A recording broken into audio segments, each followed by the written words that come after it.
Á Dalvík fjölmenn björgunarsveit þar sem meðal annars mjög virt unglingastarf. Sveitin sinnir ýmsum verkefnum í heimabyggð, bæði stórum og smáum.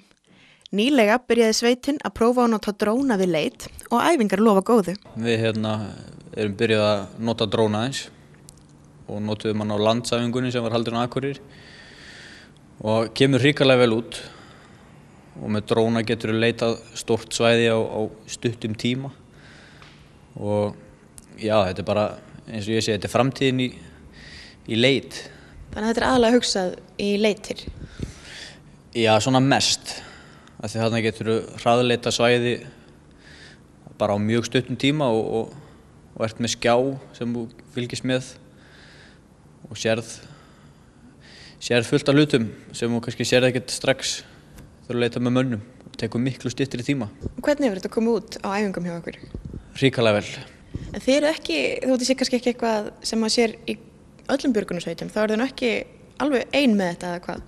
Nei, það eru fullt af sveitum að byrja með þetta. Og já, þetta verður komið held ég bara í flesta sveitir eftir nokkur ár, sko. En þið hérna í björgunarsveitinni á Dalvík, það er mikið að gera hjá okkur, alls konar starfi í gangi eða hvað? Já, við erum með fullt af starfi, við erum með öflugt unglingastarf og svo erum við með hóp sem við köllum 16+ sem bilið á milli unglinga og björgunarsveitar. Og þar erum við með mjög öfluga einstaklinga sem koma upp í björgunarsveit eftir 2-3 ár. Og hvað verið að gera í þessu unglingastarfi og svona? Það rauninni bara verið að kynna björgunarsveit og prófa allt sem björgunarsveit gerir. Bátaverkefni og bílaverkefni og snjóbíl og síga og klifra og bara kynna krökkunum fyrir útivist, kunna klæða sig og allt svoleiðis. Og það hefur slegið svona í gegn hérna eða hvað? Já, við höfum hingað til verið með mjög stóra unglingadeild og til að mynda í fyrra voru 45 einstaklingar sem svakalega mikið af því að bæjarfélagið nú ekki stórt.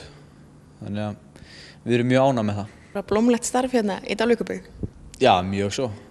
Og við erum mjög ánægð og mér finnst við vera öflug sveit. Hvað svona helstu verkefni hjá okkur?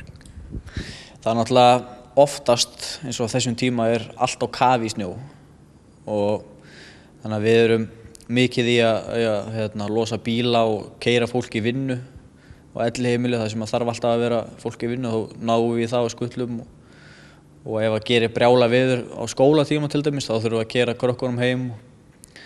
Það er svona helstu verkefnin en svo því miður koma annars slagið slys hérna í fjöllunum í kring. Við erum náttúrulega með hellingaferðamönnum sem fara í þyrluskíði og svoleiðis.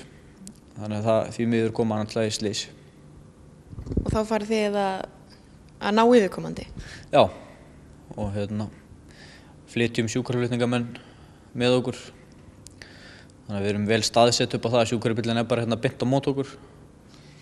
Þannig að við erum heppin með það. Það er svona eina sem kannski vantar með drónan núna að okkur langar að setja á hann hitamyndavél sem að myndi gera leit miklu betri.